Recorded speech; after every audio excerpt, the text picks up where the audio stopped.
두려움과 마주하고 맞서라라는 제목으로 같이 말씀을 나누겠습니다. 두려움이라는 감정을 느끼지 않는 사람은 없을 것입니다.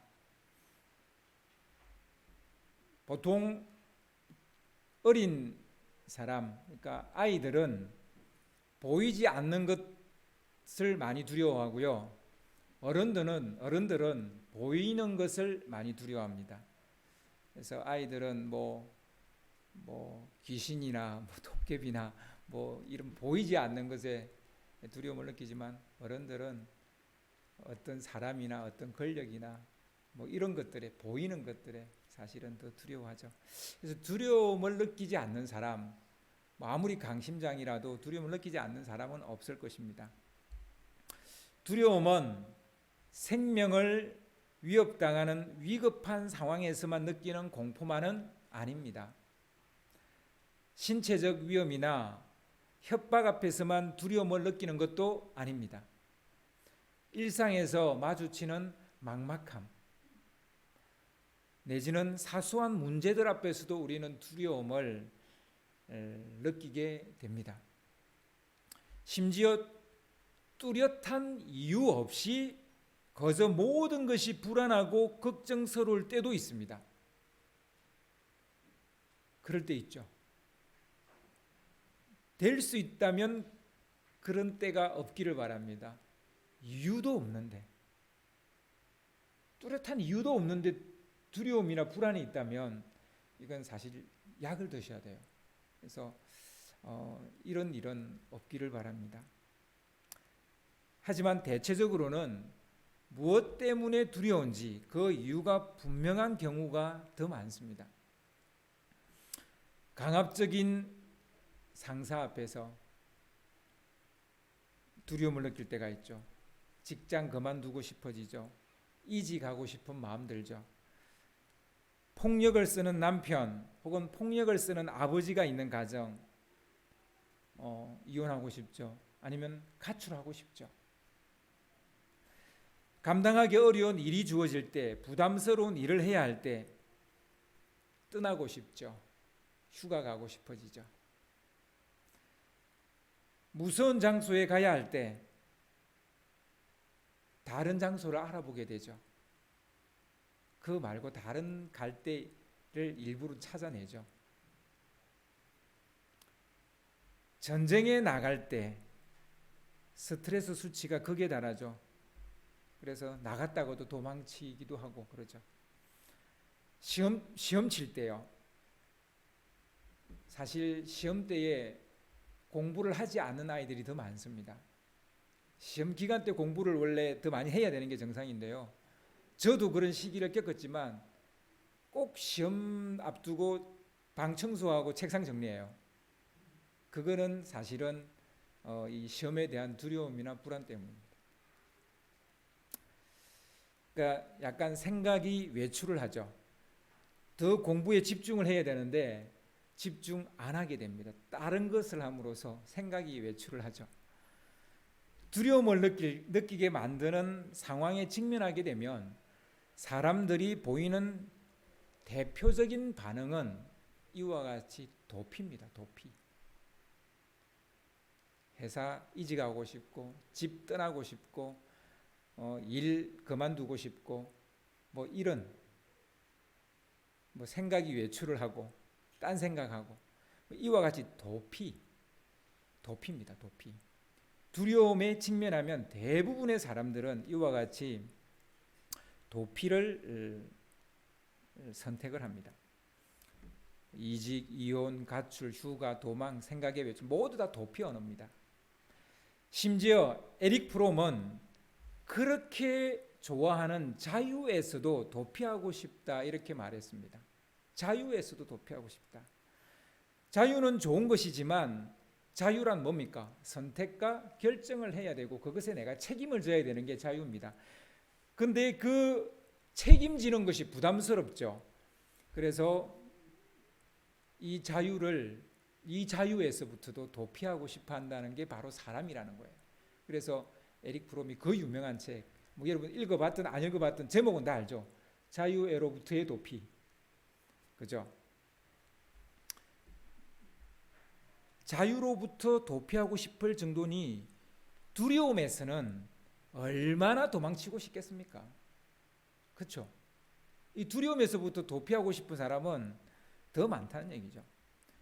올해 수능이 이제 47일인가 46일인가 남았어요. 그 당일을 계산을 해야 될지 안 해야 될지 잘 모르겠는데 하여튼 뭐 그걸 잘 몰라서 47일인지 46일인지 잘 모르겠는데 하여튼 얼마 안 남았죠. 정말 얼마나 도망치고 싶겠어요. 우리 수험생들. 이 현실에서 도망치고 싶을 겁니다. 우리가 그래서 시험을 앞두고 있는 아이들을 위해서 기도해야 됩니다. 도망치고 싶은 아이들. 이 상황에서 빨리 도피하고 싶은 아이들. 우리 아이들이 좋은 시험 결과보다 도피하지 않는 삶의 태도를 배우는 것이 더 중요합니다. 극복은 꼭 목표를 이루는 것이 아닙니다. 끝까지 견디고 이겨내는 것을 말합니다. 인생을 목표 달성으로만 보면 안 됩니다. 그렇게 보면 도피할 가능성이 굉장히 높아집니다. 도피하는 인생이 되고 맙니다. 조금은 더 너그럽게 인생을 이해할 필요가 있어요. 그래서 주어진 일에 최선을 다하는 것이 인생이고 주어진 시간을 알차게 쓰는 게 인생입니다. 그래서 뭔가 이렇게 극복한다는 것은 내게 주어진 시간을 내가 알차게 쓰면 그게 극복한 거예요. 오늘을 극복한 거예요. 근데 꼭 어떤 목표치에 도달해야만 그게 꼭 그건 뭐 성공한 인생은 아니라는 것이죠. 보통 두려움이라는 말 속에는 여러 개의 다양한 감정들이 포함되어져 있습니다. 강도가 낮은 것부터 열거를 해보면 이렇습니다. 초조, 이 두려움에 속하는 언어인데 이제 가장 강도가 낮은 거예요. 초조. 그 다음에는 걱정, 혹은 뭐 염려. 그리고 그보다 약간 조금 높은 단계는 불안이에요. 그 불안보다 더 높은 단계가 뭘까요? 공포입니다. 우리 요즘 뭐 아무 말 뒤에나 다 이 포비아를 붙이더라고요.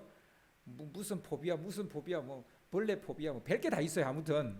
근데 하여튼 이런 걸 붙이는데 저는 그 굉장히 언어를 잘못 선택한다고 봅니다. 여러분, 공포란 단어는 아무데나 붙이면 안 돼요. 그 단어를 내가 쓰는 순간 그것은 내 것이 됩니다. 그래서 웬만한 거는 그냥 좀 초조했어요. 약간 좀 걱정한 것뿐이에요. 이렇게 이야기해야지.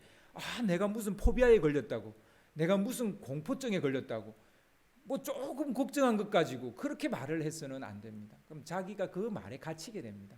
공포증도 없는 사람이 공포증 걸린 사람이 된다니까요. 그러니까 이런 언어 도단을 하면 안 되는 거죠.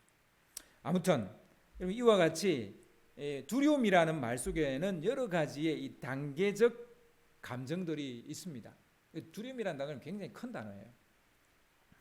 이러한 감정의 차이는 그 감정을 일으키는 요인의 심각성에 따라서 차이가 나기도 합니다. 그 감정을 일으키는 요인, 어떤 무슨 일이 있을 거 아니에요. 그것 때문에 내가 두려움을 느끼는 거거든요. 그러니까 그 어떤 요인 때문에 내가 두려움을 느끼는데 그 요인의 심각성에 따라서 두려움의 정도가 다르다는 거죠. 즉 어떤 사람은 초조, 어떤 사람은 걱정, 어떤 사람은 불안, 어떤 사람은 공포, 이렇게 다르게 느낀다는 거죠. 한번 묻겠습니다. 시험을 치는 것과 전쟁에 나가는 것 중에서 무엇이 더 두렵습니까? 무엇이 더 두렵겠습니까? 전쟁에 나가는 거죠. 그러면 전도하는 것과 핍박을 받는 것 중에서 무엇이 더 두렵겠습니까? 당연히 핍박받는 것에 대해서 더 두려워하죠. 두려움을 주는 요인이 있고 그 정도에 따라 두려움의 감정의 정도는 이와 같이 달라진다는 겁니다. 이건 제가 예를 든 거고요. 두려움에서 벗어나려면 두려움을 주는 요인에서 벗어나야 됩니다. 두려움을 주는 그 요인, 어떤 상황 혹은 어떤 사람, 거기서부터 벗어나야 돼요. 이것을 우리는 도피라고 말합니다. 그러나 이것은 그렇게 건강한 해소 방법은 아니에요. 도피는 그렇게 건강한 해소 방법이 아니에요. 일례로 여러분, 그래서 일이 너무 힘들고 부담스럽고 그래서 휴가를 갔다 왔어요. 휴가가 또 오나면 어떻습니까? 다시 삶의 자리로 돌아가고 또 일터로 돌아가야죠. 달라진 것은 없죠. 그냥 며칠 조금 있었다가 다시 돌아온 것밖에 없죠. 뭐 술을 드시는 분이나 담배 피는 사람도 마찬가지입니다. 잠시의 그 불안은 조금 해소하는지 모르겠지만 또 술 깨고 나면 또 담배 일단 피는 걸 또 멈추고 나면 또 여전히 또 그렇게 초조해지고 또 불안해질 수 있죠. 이건 도피입니다. 도피. 이직하고 나서 보통 대부분의 사람들은 후회를 합니다. 근데 이직을 하지 않은 사람도 후회를 합니다. 그래서 그 자리에 그대로 남아있어도 후회하고요. 직장을 옮겨도 후회해요. 그 통계가 한 8대2예요. 우리나라 사람들은 사람마다 다 달라요. 나라마다 달라요. 우리나라 사람들은 이직을 안 하고 있는 사람들이 후회하는 게 한 20%고요. 그리고 이제 이직을 하고 난 다음에 후회하는 사람이 20%고요. 이직을 안 해서 후회하는 사람이 80%예요. 그러니까 뭐 하여튼 그래도 그나마 이직하는 게 좀 더 약간 후회는 덜하는 것 같긴 한데 아무튼 이렇든 저렇든 다 후회를 한다는 얘기죠. 도피로 우리는 급한 불은 끌 수 있어요. 지금의 급한 초조함, 급한 불안, 급한 걱정 이런 불은 끌 수 있습니다. 그러나 그 안에 여전히 초조와 걱정과 불안과 공포의 불씨가 남아있는 거예요. 언제든지 다시 활활 타오를 수 있습니다. 또 누군가가 스트레스 주면 내가 그때 회사 옮겼어야 되는데 또 이제 고민하는 거죠. 그죠? 예. 그래서요. 도피는 답이 아니다. 그래서 도피는 답이 아니에요. 우리는 여기서 두려움을 느끼는 것이 요인의 심각성보다 각 사람의 반응의 차이에 따라 느끼는 강도가 다르다는 것도 알아야 된다는 것입니다. 똑같은 일에서 어떤 사람은 초조하거나 혹은 조금만 이렇게 걱정을 해요. 근데 어떤 사람은 그 일 앞에서 정말 심각한 불안감과 공포증을 느껴요. 근데 놀랍게도 똑같은 일 앞에서 어떤 사람은 아드레날린이 막 분비돼요. 흥분해요. 막 기분이 좋아져요. 셋 다 똑같은 일을 접했는데 이게 사람마다 다르다는 거예요. 그래서 도피가 답이 아니라 사실은 반응이 답이에요. 어떻게 내가 반응할 것인가. 예를 들면 어떤 사람은 전도하는 것이 약간의 부담과 걱정 정도입니다. 뭐 전도합시다 그러면 별로 하고 싶진 않아요. 근데 뭐 해보면 뭐 또 할만해요. 뭐 또 해요. 뭐 그냥 약간의 부담과 걱정 정도죠. 그러나 어떤 사람은 전도하자 그러면 뭐 막 손발이 떨려요. 그냥 사람 앞에 서는 것 자체가 그냥 완전히 그냥 막 사지가 다 떨려요. 정말 불안과 공포를 느끼는 사람도 있어요. 그것은 전도라는 요인 때문일 수도 있지만 각 사람의 이해 차이, 반응 차이라고 볼 수도 있다는 것입니다. 전도 대상이 어떤 사람이냐에 따라 두려움 정도가 달라질 수 있습니다. 그러니까 어떤 요인이 내 두려움의 이유일 수 있어요. 어떤 그 사람이나 어떤 상황이. 그렇죠? 예를 들어서 여러분 지금 중동 지역에 가서 대놓고 예수님을 전도하라 그러면 여러분 할 수 있겠습니까? 그 상황은 굉장히 우리를 두렵게 만드는 요인이죠. 이와 같이 어떤 분명한 요인이 우리의 두려움의 이유일 수 있습니다. 그러나 이런 사람이 있습니다. 전도 대상이 어떤 사람이냐에 따라 두려움을 느끼는 게 아니라 자기가 어떤 사람이냐에 따라 두려움을 느낀다는 거예요. 그러니까 자기가 어떤 사람이냐면 아버지로부터 폭력을 받으면서 자랐어요. 근데 전도할 대상이 자기 아버지 같은 사람이에요. 그 또래의 나이뿐이에요. 그럼 어떻겠어요? 굉장히 두렵죠. 그 사람을 전도하는 것은 굉장히 두렵습니다. 이것은 그래서 그 사람의 문제라. 그 사람의 이해와 반응의, 그 사람의 경험치의 문제고 그 사람 안에 있는 내면의 문제예요. 그래서 이와 같이 어떤 외부적인 혹은 환경적인 요인이 우리의 두려움의 이유일 수도 있지만 사실은 내 안에 있는 나의 문제일 수 있다. 즉 나의 반응의 문제일 수 있다라고 말할 수 있는 것입니다. 따라서 내가 어떤 사람이냐에 따라 두려움을 느끼는 정도가 달라진다라는 말입니다. 누구를 만나도 금방 친해지고 아무에게나 술술술 말을 거는 사람은 아버지 뻘이 되는 분이든 할아버지 뻘이 되는 분이든 누구를 만나도 전달할 수 있어요. 그러니까 이 사람은 기본적으로 굉장히 사회성이 좋은 사람이에요. 그런데 굉장히 내성적인 사람들이 있어요. 자기 또래하고도 말하는 것이 힘든 사람이 있어요. 이런 사람은 전도가 당연히 어렵죠. 이게 그래서 사람의 반응의 문제다 이렇게 말을 하는 것이죠. 그래서 요인의 심각성과 감정의 강도는 반드시 일치하는 게 아니다라는 것을 우리가 알아야 됩니다. 그래서 물론 목사야 강단에서 전도하세요라고 이렇게 일방적으로 이야기할 수밖에 없는 그런 이제 설교라는 것이 그런 거죠. 그렇지만 여러분들은 다 다르게 들립니다. 이게 똑같이 들리지 않아요.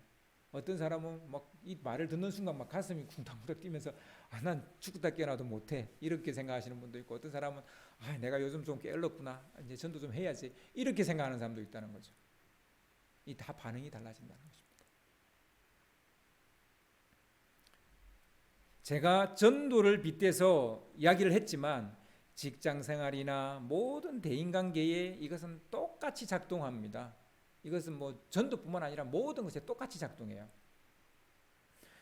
아무튼 사람들은 공통적으로 자신이 어찌할 수 없는 불가항력적인 일들을 두려워합니다. 위험한 상황 속에서 자신의 대처 능력을 확신할 수 없을 때, 내가 컨트롤할 수 없다라고 느껴질 때, 그때 나오는 반응이 바로 두려움입니다. 그러니까 어떤 사람이 나한테 두려움을 줄 수 있지만 내가 그 두려움을 반응한다 이 말입니다. 이는 다른 것이죠. 그래서 우리가 하나 꼭 기억해야 될 게 있는데요. 두려움은 나의 반응이다. 이 말을 기억해야 돼요. 두려움은 나의 반응입니다. 나의 반응. 사람에게 가장 불가항력적인 것은 뭘까요? 사람이 어찌해 볼 수 없는, 진짜 어찌해 볼 수 없는 것. 죽음이죠. 죽음.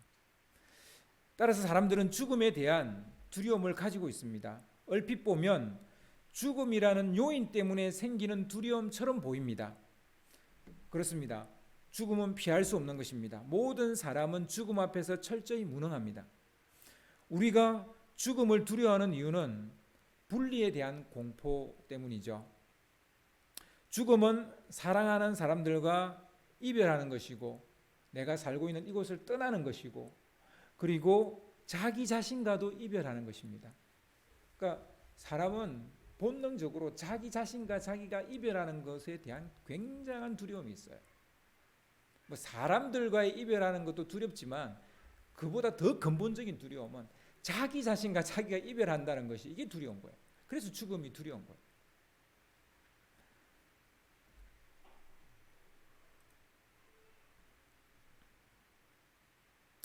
죽음이라는 요인이 두려움을 야기시키는 것 같아 보이죠. 그러나 반대로 생각할 수도 있습니다. 죽음이 주는 두려움은 철저하게 요인의 문제가 아니라 반응의 문제일 수도 있다는 거예요.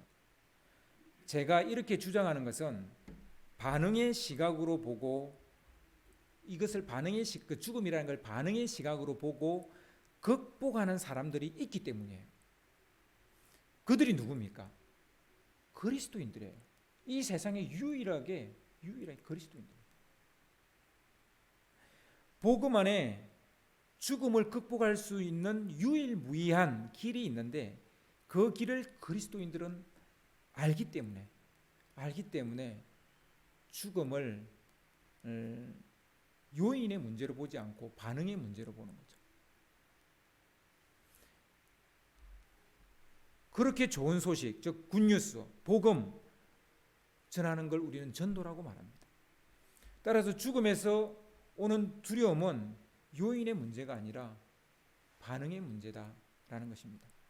믿음의 반응을 하면 그 궁극적인 두려움의 요인조차 극복할 수 있다는 말입니다.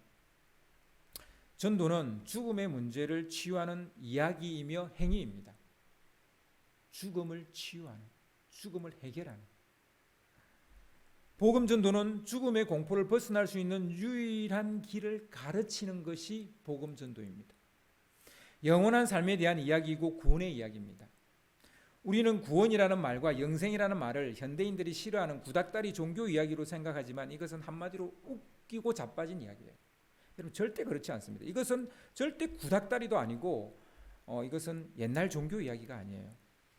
사람들이 죽음이라는 두려움에서 벗어나지 않고서는 절대로 벗어 던질 수 없는 것이 구원입니다. 그러니까 현대인이든 뭐 고대인이든 간에 죽음은 누구 앞에나 다 직면된 문제이기 때문에 구원과 영생은 지금도 가장 핫한 얘기예요. 구닥다리 종교 이야기가 아닙니다. 절대 그럴 수 없습니다. 만약 그렇게 말한다면 자기가 자기를 속이고 있는 것입니다. 구원과 영생은 절대로 구닥다리 교리도 아니고 고대 종교 이야기가 아닙니다. 죽음의 불안과 두려움을 끌어안고 사는 사람이라면 구원과 영생은 가장 그에게 본질적인 질문이고 본질적인 것이고 그리고 가장 핫한 얘기고 가장 현실적이고 가장 의미 있고 중요한 이야기예요. 단순히 미래의 이야기도 아닙니다. 오늘의 이야기예요. 죽음의 문제를 해결하지 못하면 오늘도 잘 살 수 없어요. 그러니까 이제 이 죽음의 문제가 해결되지 않으면 어떤 뭐 이론들이 노냐면 뭐 쾌락주의니 이런 게 노는 거예요. 죽음의 문제가 해결 안 되니까 있을 동안에 즐기고 마음껏 즐기고 살자 이렇게 되는 거예요. 그래서 쾌락주의가 노는 거죠. 죽음의 문제를 해결하지 못하면 절대로 오늘을 잘 살 수 없습니다. 그래서 오늘을 제일 잘 살 수 있는 사람들이 누구냐? 그리스도인들입니다. 왜냐하면 죽음의 문제를 해결했기 때문에. 그 부분에 대해서 더 이상 두려움으로 반응할 수 있지 않게 됐기 때문에. 여러분 두려워하는 것이 가장 궁극적으로 두려워하는 것이 사라졌다고 생각해 보세요. 삶이 얼마나 자유로워지겠어요? 삶이 얼마나 가벼워지겠어요? 걸음이 얼마나 가벼워지겠어요? 오늘의 선택과 결정을 잘 할 수 있는 방법은 여러분 죽음의 문제를 해결하는 것입니다. 미래에 올 일이지만 그것을 해결하는 거예요. 물론 불쑥 다가가서 그 사람으로 하여금 당신의 죄와 당신의 죽음을 당신이 직면해야 됩니다. 이렇게 말하는 거 쉬운 일 아니에요. 그 사람의 죄와 죽음을 직면시키는 것은 쉬운 일이 아니에요. 그리고 죄와 죽음을 직면시키지 않고는 구원과 영생을 이야기할 수가 없어요. 죽음의 문제에 직면해야만 구원과 영생이 그들에게 의미 있는 것이 됩니다. 그런데 생전 모르는 사람, 아니 너무나 또 잘 안다고 할지라도 잘 아는 사람 앞에 가서 당신은 죄인입니다. 당신은 죽을 겁니다. 이런 얘기 다 아는 얘기인데도 이 얘기를 하는 것은 굉장히 껄끄러운 얘기고 까다로운 얘기고 부담스러운 얘기예요. 요즘처럼 개인주의와 프라이버시가 존중받는 사회에서 이런 대화는 꺼리는 것 중에 하나입니다. 그러나 사람을 가장 두렵게 하는 죽음의 문제를 정면 돌파하는 것이기 때문에 그 어떤 것보다 가치 있고 또 중요한 일이에요. 비록 잠시 어느 순간 그 사람을 껄끄럽게 만들 수 있어요. 그 사람을 부담스럽게 만들 수 있어요.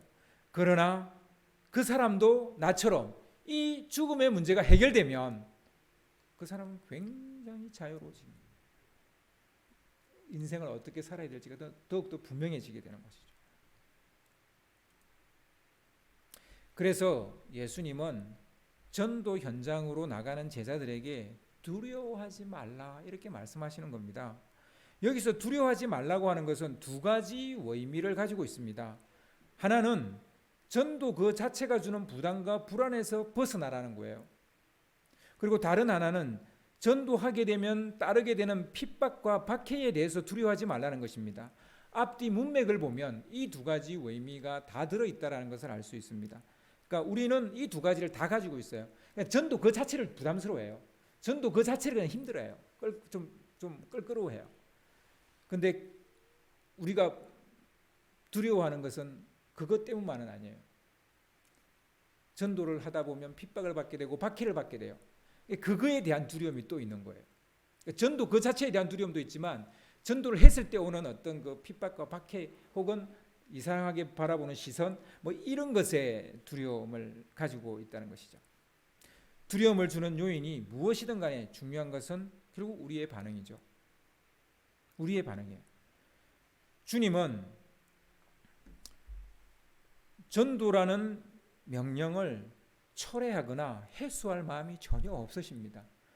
지금 코로나 시대인데요. 코로나 시대라고 해서 주님이 이 명령을 철회하셨을까요? 해소하셨을까요? 아닙니다. 내가 좀 컨디션이 안 좋다고 그래 너는 오늘 열애 그렇게 하실까요? 그것도 아니겠죠. 그죠? 여러분 주님은 이것을 철회할 마음이 전혀 없으세요. 해소할 마음이 전혀 없으세요. 그래서 전도 자체가 가지는 부담과 껄끄러움은 어쩔 수 없습니다. 전도하게 되면 도리어 핍박과 박해가 따르게 될 것이라고 예수님은 도리어 말했어요. 도리어 한술 더 떠서 도리어 핍박과 박해를 받을 것이라고 말했어요. 그렇다면 주님이 두려워하지 말라고 하는 것은 요인의 문제가 아니라 결국 우리 반응의 문제다라는 것을 다시 한 번 더 우리는 생각을 해야 되는 것입니다. 그래서 이 말씀 앞에서 우리는 전도라는 그 요인 혹은 핍박이라는 그 요인 때문에 우리가 두려워하고 있는데 그게 아니라는 너의 이해의 문제고 너의 반응의 문제라는 거예요. 먼저 주님이 두려워하지 말라고 말하는 것은 모든 것이 드러날 것이기 때문에 두려워하지 말라고 말합니다. 26절을 우리 같이 한번 읽어보도록 하겠습니다. 오늘 본문 26절 말씀 같이 한번 읽어보겠습니다. 그런즉 그들을 두려워하지 말라. 감추인 것이 드러나지 않을 것이 없고 숨은 것이 알려지지 않을 것이 없느니라. 주님이 말씀하시는 감추인 것, 숨은 것이 무엇일까요? 두 가지 해석이 가능합니다. 첫째는 복음입니다. 너희들이 하지 않으면 다른 사람이 전할 거라는 거예요. 복음은 어떤 상황 속에서도 어떤 시대에도 드러날 거라는 거예요. 감추어질 수 없는 것이라는 거예요. 왜요?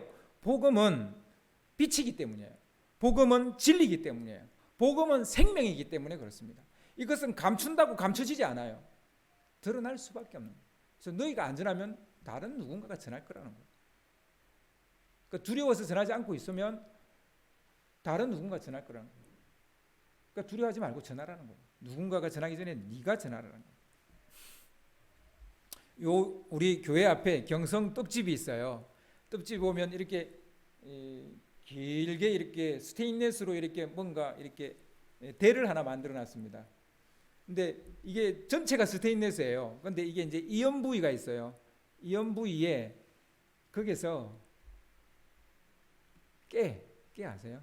여기서 이제 늘 들기름을 볶으시니까 이제 깨가 하나 튀어서 그 이연 부위에 쏙 들어간 것 같아요. 근데 이 깨가 요만큼 자랐어요. 그 이연 부위에서, 그 스테인레스 그 이연 부위에서요. 저는 뭐 바위 사이에나 뭐 벽돌 사이에서 난 푸른 봤어도 스테인레스 사이에서 난 푸른도 처음 봤어요. 요만큼 자랐더라니까요.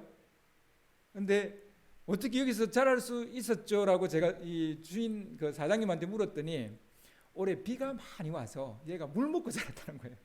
그 안에 무슨 뭐 흙도 없고 아무것도 없는데 얘가 물만 먹고 이만큼 자랐다는 거예요. 아우 정말 참 이 생명은 놀라운 거예요. 이 가려지지 않는 거예요. 생명은 가려지지 않습니다. 감출 수가 없습니다. 드러날 수밖에 없는 거예요. 여러분 빛을 틀어막을 수 있습니까? 불가능해요. 어떤 식으로든 드러날 복음이라면 내가 그것을 전해야 한다고 생각하라는 거예요. 즉 이해를 하라는 거예요. 두려움에 대한 이해를 하면 새로 하면 두려움을 이길 수 있다는 거죠. 그렇게 반응하라는 거예요. 이런 생각을 하면 두려움을 떨쳐버릴 수 있다 이렇게 말합니다. 이왕 될 일이라면 지금 하는 것이 좋죠. 우리 아들 이제 군대 가려고 하는데 하여튼 뭐 군대 갈 거라면 빨리 갔다 오는 게 낫죠. 이왕 시험 치룰 일이라면 지금 머리 싸매고 공부하는 게 낫죠. 좀 더 나이가 먹으면 어렵죠. 이왕 공부라면 지금 오늘부터 시작해야 돼요. 내일부터 해야지. 안 됩니다. 지금부터 하세요. 지금부터 하세요. 이왕 할 일이라면 미루지 마세요. 미루는 것은 도피입니다. 이것도 도피입니다. 이것도 도망이에요. 무력감입니다. 그래서 여러분, 두려움의 다른 얼굴은 무기력 혹은 무력감이에요. 두려움이 내 안에 들어오면 우리는 철저하게 하지 않습니다. 도피가 뭐예요? 아무것도 안 하겠다는 거잖아요. 도망치는 거잖아요. 무력감이에요. 무력감. 그래서 두려움의 다른 얼굴은 뭐다? 무력감, 무기력입니다. 감추인 것, 숨은 것에 대한 또 다른 해석은 제가 두 가지라 그랬죠. 전도입니다. 전도자입니다. 전도자. 전도자는 숨겨지지 않습니다. 숨어서 전도할 수 없습니다. 전도자는 밝히 드러날 수밖에 없습니다. 숨어서 전도 안 됩니다. 되지도 않습니다.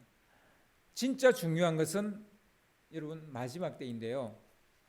주님은 전도자 혹은 주님을 시인하는 자를 어떻게 드러내시는지에 대한 이야기를 하고 계십니다. 32절, 33절, 오늘 본문 32절, 33절을 보시면 누구든지 사람 앞에서 나를 시인하면 나도 하늘에 계신 내 아버지 앞에서 그를 시인할 것이요 누구든지 사람 앞에서 나를 부인하면 나도 하늘에 계신 내 아버지 앞에서 그를 부인하리라. 이 심판을 이렇게 하시겠다는 거예요. 전도자는 절대로 감춰질 수 없습니다. 마지막 때, 지금은 감춰질지 몰라도 마지막 때 주님은 반드시 그를 시인할 거라는 거예요.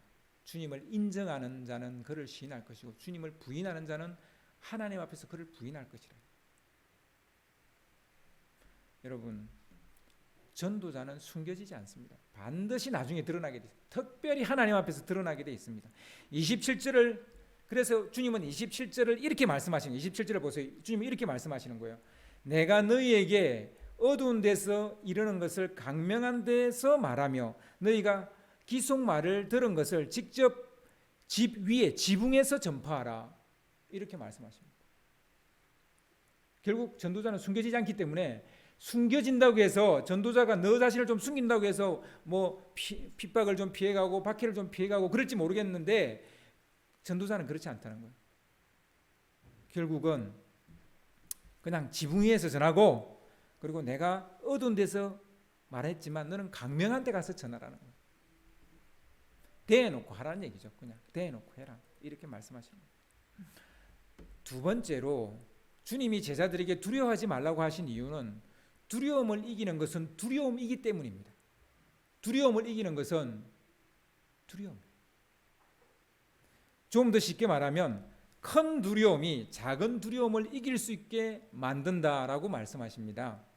28절을 보면 몸은 우리 28절은 같이 한번 읽어볼까요? 같이 읽겠습니다. 시작. 몸은 죽여도 영혼은 능히 죽이지 못하는 자들을 두려워하지 말고 오직 몸과 영혼을 능히 지옥에 멸하실 수 있는 이를 두려워하라. 아멘. 이 세상은 전도자의 몸을 죽일 수 있고 핍박할 수도 있고 박해할 수도 있어요. 그러나 그들은 전도자의 영혼은 어찌할 수가 없다라는 것입니다. 그러나 하나님은 사람들의 몸뿐만 아니라 영혼까지 능히 지옥에 던질 수 있는 분이다. 이렇게 말씀하십니다. 세상이 사람에게 미치는 영향력과 하나님이 사람에게 미치는 영향력 중에 무엇이 더 큽니까? 상식적으로 우리는 누구를 더 두려워합니까? 세상입니까? 하나님입니까? 핍박하는 사람입니까? 영원히 우리를 심판하시는 하나님이십니까? 여러분, 우리가 두려워하는 것은 세상적인 어떤 것으로 두려워하는 것은 우리가 하나님을 더 두려워하지 않기 때문이에요. 정말 하나님을 가장 두려워하면요, 세상 두려움들은 두려움도 아니에요. 두려움을 이기는 방법은 그 더 큰 두려움을 가지는 것입니다. 하나님을 진정으로 두려워하면 세상의 갖가지 불안과 염려 잠재울 수 있다라는 얘기입니다. 우리가 매일같이 초조해하고 걱정해하고 불안해하고 공포에 사로잡히는 것은 이것을 주는 이보다 더 크신 이를 모르기 때문에, 그러니까 이런 거를 세상이 주잖아요. 근데 이 세상보다 더 큰 일을 우리가 모르기 때문에 이런 두려움에 사로잡힌다는 말입니다. 그래서 여러분 하나님을 두려워해야 됩니다. 그것이 세상 두려움을 이기는 방법이에요. 하나님을 두려워하세요. 그는 심판의 주이십니다. 세 번째로 주님께서 제자들에게 두려워하지 말라고 한 것은 하나님이 그들이 처한 상황을 다 아시기 때문입니다. 하나님은 우리의 일거수일투족을 다 아신다는 것을 설명하기 위해 참새 일생과 우리의 머리털을 세는 이야기로 비유를 들고 계시는데요. 당시 참새 2마리가 한 아사리온에 팔렸어요. 거래가 됐어요. 참새 거래의 가치는 사람들이 정하죠. 이게 뭐 한 아사리온인지 뭐 한 랩돈인지 하여튼 그 참새의 그 가격은 사람이 정합니다.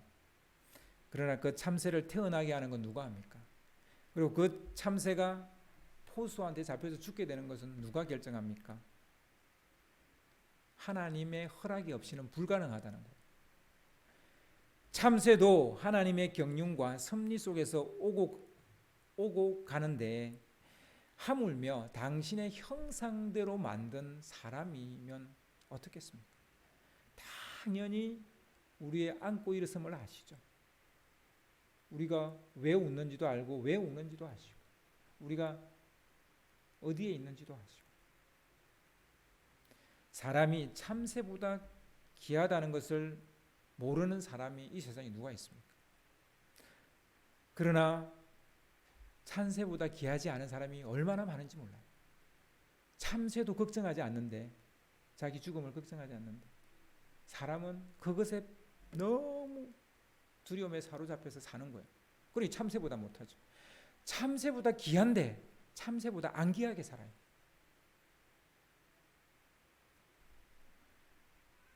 사람은 그렇게 쉽게 생명을 잃거나 죽지 않는다는 말입니다.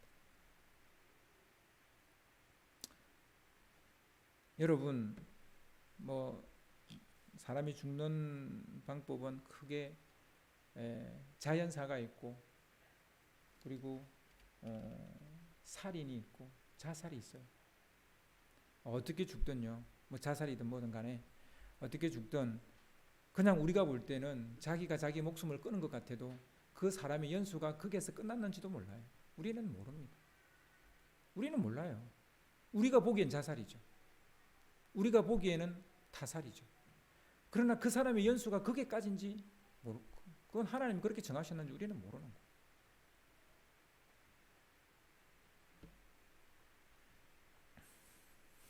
우리는 두려움을 과대평가하는 경향이 있어요.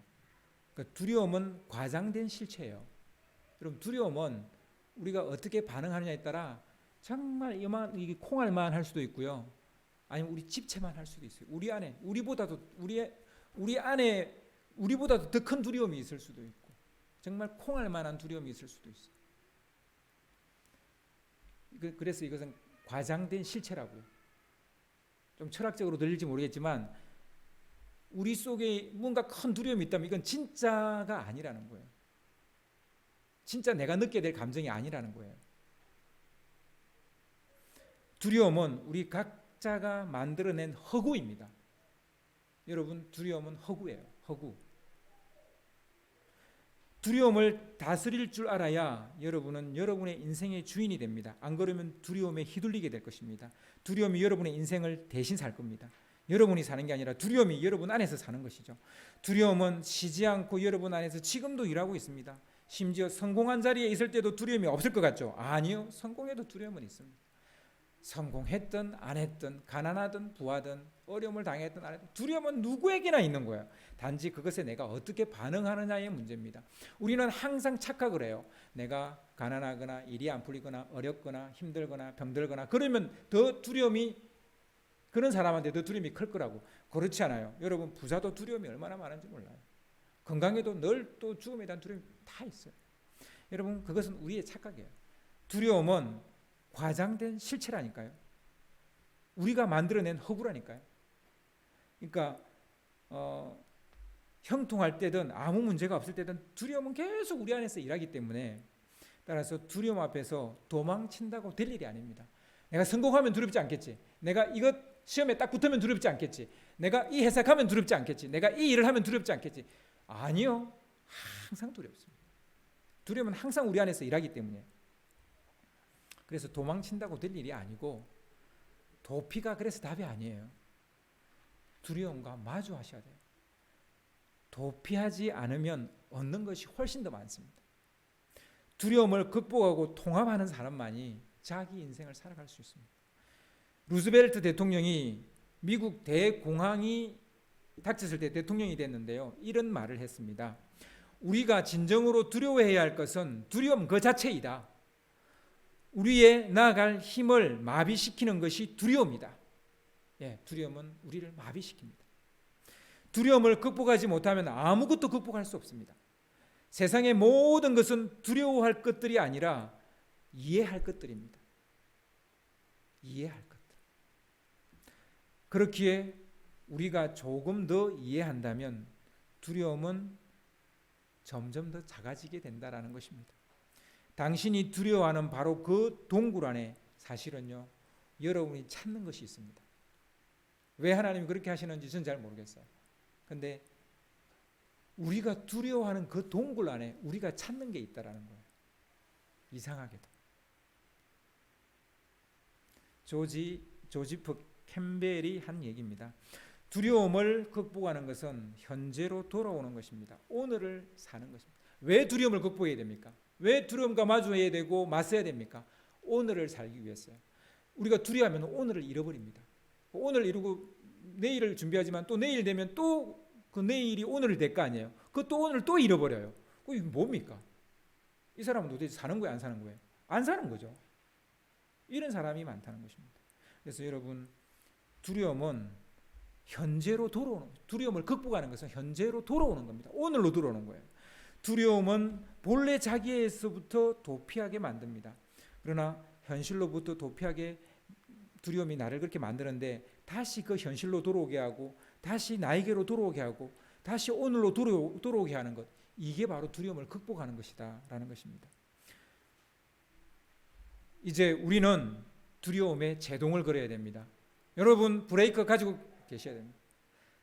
두려움이라는 게 싹 들 때마다 딱 브레이크를 눌러야 됩니다. 더 이상 자라지 못하도록 제동을 걸어야 됩니다. 하나님이 여러분을 아십니다. 머리털까지 세신 분. 참새의 일생을 아시는 분이 우리 일생을 모르시겠습니까? 하나님이 나를 아신다는 믿음으로 우리는 두려움의 제동을 걸어야 됩니다. 하나님을 두려움으로 세상 두려움의 제동을 걸어야 됩니다. 결국 모든 것이 드러날 것이기 때문에 이제 우리는 두려움과 마주하고 맞서야 됩니다.